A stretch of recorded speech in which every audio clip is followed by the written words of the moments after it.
Hello there and welcome. My name's Suzanne from Nonstop Papercrafts. Thank you for joining me again on my channel.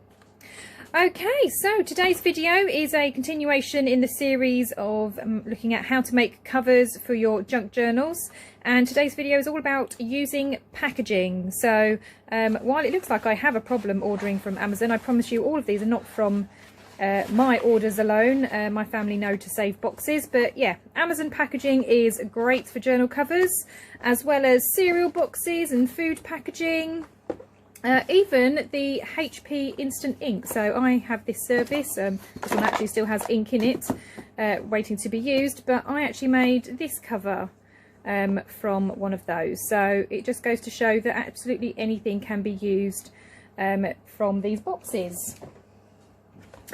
Okay, so the main thing you want to think about is the type of journal that you want and the type of spine that you want. So obviously, as I said, I used an instant ink one. That's quite a wide spine, so if I was only going to have one signature, it would get completely lost in here. So this wouldn't be suitable for a smaller journal that only has one signature. This is going to be for one that has maybe 4 or 5. Okay, you can use things like cereal boxes and, as I said, food packaging. Again, just be mindful, it already has a ready-made spine, which is lovely, but you've got to think again about the width. So this one's a nice thin one, so possibly 2 to 3 signatures in here, and that will fit quite nicely. These Amazon ones, so as you can see, they are the slim ones, so this could be great as either a folio or a single signature journal. You could also, I mean, this one's quite sticky, so I'd have to cover this, but you could use that as part of your closure. Put some Velcro or something there, or do where you do the tie with the string. If you have your 2 circles here, you could do a tie that way. So you can use this as a closure. All you would need to do is obviously cut along the top and the bottom, and then that will open out nicely for a journal cover. So that's an option. This is the same, but obviously just a lot bigger, because of where the closure's been torn, unlike this one. I wouldn't be able to use this as a closure unless obviously I extended it somehow. This one I'd more likely cut up the edge here and just have it as an open folio. This one is quite large, so I personally haven't made journals this size, but it would be great for kind of a folio work or a lap book, something like that. You then have the bigger Amazon parcels, like these ones. So these ones tend to come if you have like a book or something that kind of slots in there. So again, I have a much larger one here. Whoops. Okay, and then obviously this bit opens down. But again, this is absolutely huge. It's taken up my whole camera space. So that wouldn't necessarily be good for a journal, but you could, again, trim it down so that it fits your needs. This one is a smaller one, so one that I certainly will be using for a journal. I have already, so it did come with this flap on here. I have already cut that off, so I am ready to start making this one into a journal. And I've decided to keep these because I thought that's a quite nice little interactive hideaway at the front or back of my journal, whichever way round I decide to have it. But yeah, packaging is amazing for journal covers. So I'm going to show you how to put one together. We're going to use my Greg's box, just because, like I said, it's got a good size spine that will fit comfortably 2 to 3 signatures in. So we're going to use this box, and I'll show you how to kind of make it into a journal cover. Okay, let's pack away these bits. Okay, so now that we've got our packaging box ready, we now need to start thinking about cutting it down to a suitable size. Now, I did say in my last video that I tend to make journals that are suitable to hold pages that are an A4 size folded in half. So if this was my tea-dyed paper, this is A4, fold it in half. I tend to make journals that house this kind of size, just because it's really easy and I don't have to worry about trimming anything down. However, I do have something in mind for this, and I want to make it a kind of more traveller's notebook size. So I am going to make this one slimmer. I also need to do a little bit of trimming off the top because it is quite long. So all you need to do is you can use a craft knife or a guillotine. It's entirely up to you what you prefer to use. pick which side is going to be your spine. In this case it doesn't particularly matter. And then I tend to start just by cutting off the tabs at the top and the bottom, and then it's trying to figure out where we're going to cut along here. So I am going to use a craft knife, only because I think the blade needs changing on my guillotine. So I'm going to start just by cutting off the tabs.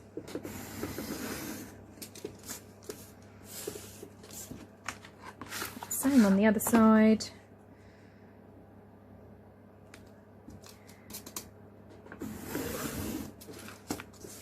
Okay, and then if I'm going to have this side as my spine, I obviously need to get rid of this side. Now, the easiest way to do that is with a pair of scissors, rather than a craft knife, only because obviously if I try laying it flat and cutting it down, I'm then cutting into what is the back cover. So just with a pair of scissors, I'm going to cut off this side.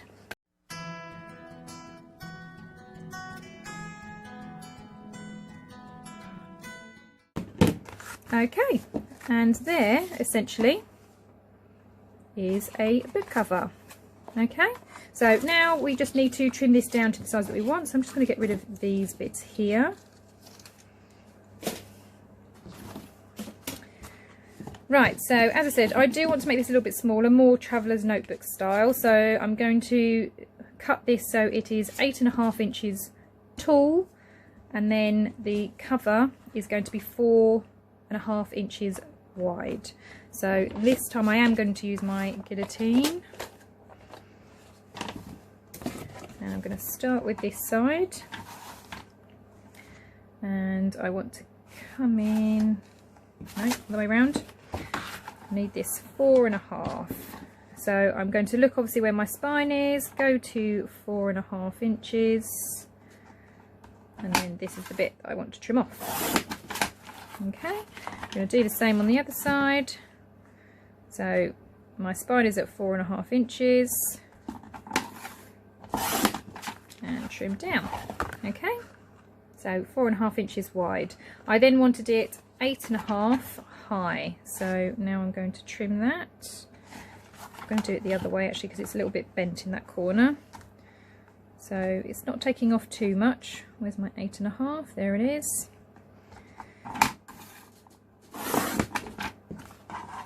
There we go. So only a little bit off the top, but that's more a traveller's notebook size. And now all we need to do is cover and decorate. Okay, so when it comes to covering your new book cover, there are a wide range of different things that you can do. So you could cover it in fabric if you wanted to. You can sew round to hold the fabric in place. You can cover it in paper, and again sew around to hold it in place if you're somebody that likes to sew. You can just use glue if you are somebody that doesn't like using a sewing machine or doesn't want that look on this particular journal. You can collage if you like to collage. I am going to be using these pages, so these are from a paper pad that I have. I'm going to use this one on the outside, but I'm going to trim it down the middle so that the flowers are kind of on the edge and then kind of fading out, and the same on the back. Okay, and then on the inside I am going to use this one to kind of cover the inside. Okay, so the first thing I'm going to do is trim this in half. Right, so now that this is cut in half, so it was originally like that, I am swapping it over. So I'm going to have the flowers coming from the spine out into the book. I am going to be covering this part in lace, so I'm not too worried about covering this at the moment. I am going to put a little something over it though, just so you don't see all of this coming through the lace. So I am going to cover it with something, but it doesn't matter if it doesn't look pretty, because like I said, the lace will be going over the top. So all I'm going to do is get a strip of tea dyed paper and just put that over there, just to kind of hide that a little bit better. Okay, so here's my tea dyed paper. So I'm going to make it slightly wider than my spine, because I want to make sure that it's definitely over both sides. And I need it to be Well, I know it's 8.5 inches, isn't it? So let's just cut that then. So it needs to be 8.5 inches. And then it just needs to be a little bit wider than the spine. Like I said, I'm not too worried about measuring it per se, just so long as I know that it is wider than the spine. Okay. So I'm going to stick this down first, and then we're going to stick these bits down, and I'll show you how to kind of fold them over on the other side.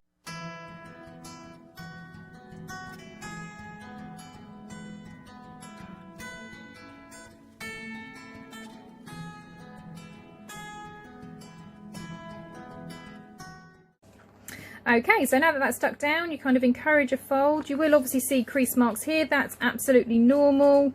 It's just obviously paper isn't as flexible, so it does tend to move about, but that's fine. You just kind of encourage it. You want it to be able to bend and be flexible. Right, so with the cover, obviously that's going to go up against the spine. Like I said, I'm not worried about the fact that it's perhaps not dead on, because this is going to be covered up with lace. The only thing I do want to make sure is that I've got at least 1/2 inch at the bottom, at the top and on the edge. So I'm just going to trim both pieces down now, and then I'll show you how to stick them on.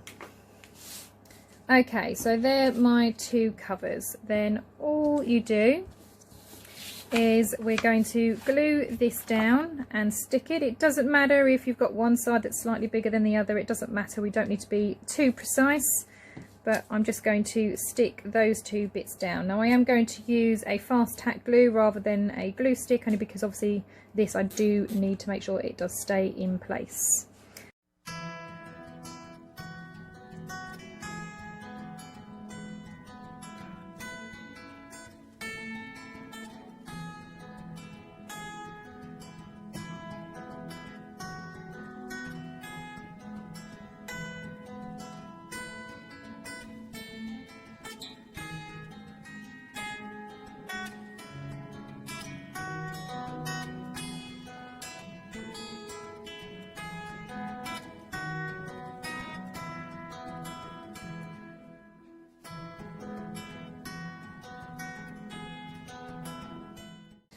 Okay, so now that the cover is stuck down, on the reverse it looks something like this. So all we're going to do is just encourage a fold over.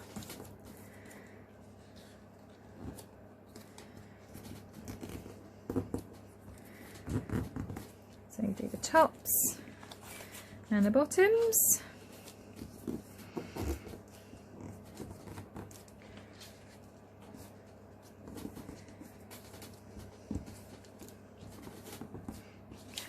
And then open it up and do the same on the side.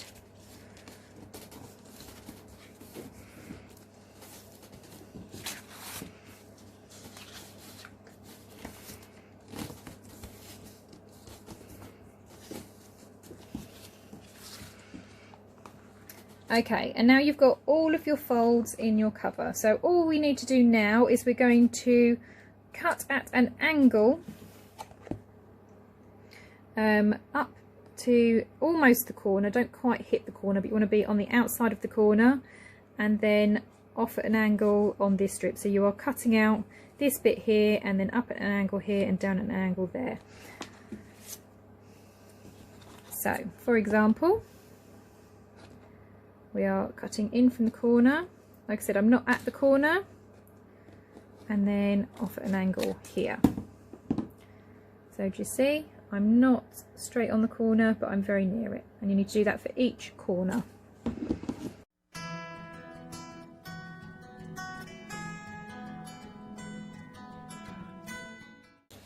Okay, so now that you've done that, all that does is it just stops a lot of the bulk in the corner. So when we start folding over, you've now got rid of what would be a lot of bulk in that corner. Okay, so that's all that it does. Right, so the next step is just to glue these bits down. Now bear in mind, when you start folding over, you may need to just kind of push up the corners a little bit so that they're not sticking out. Okay, just so that they are a bit more flush. That's the only thing you've got to do. Okay, so I'm going to just go around and start sticking this down.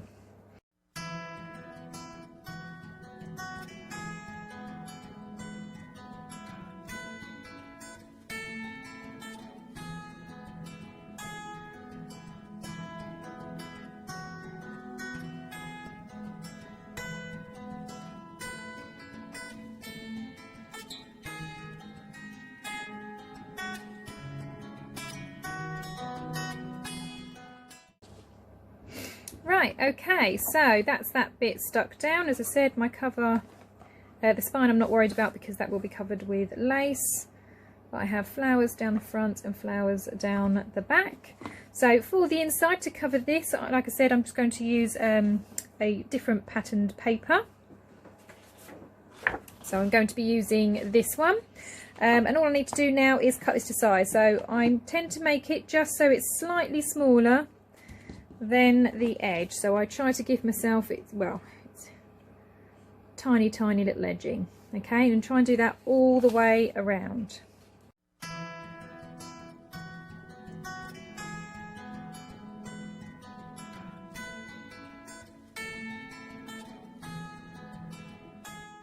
Okay, so that should be the right height. Now for the length.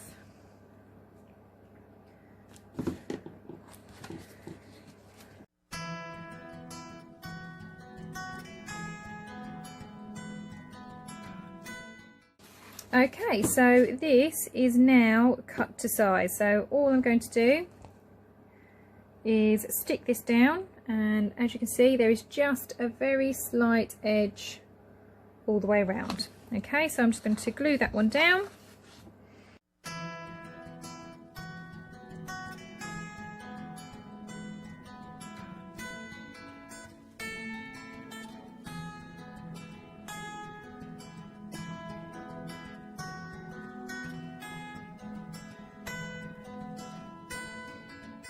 So that's the inside cover then stuck. So I've got my outside and my inside. In case anybody's wondering what I'm doing with this, this is just a good way to use recycled old gift cards, but yeah, it's just a glue spreader.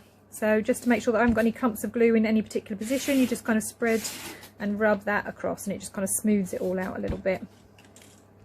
So while this is a fast tack glue, I'm just giving it a couple of moments to dry before I start encouraging a fold, because paper does not have give like fabric does, so you want to make sure that it's dry before you start encouraging that fold.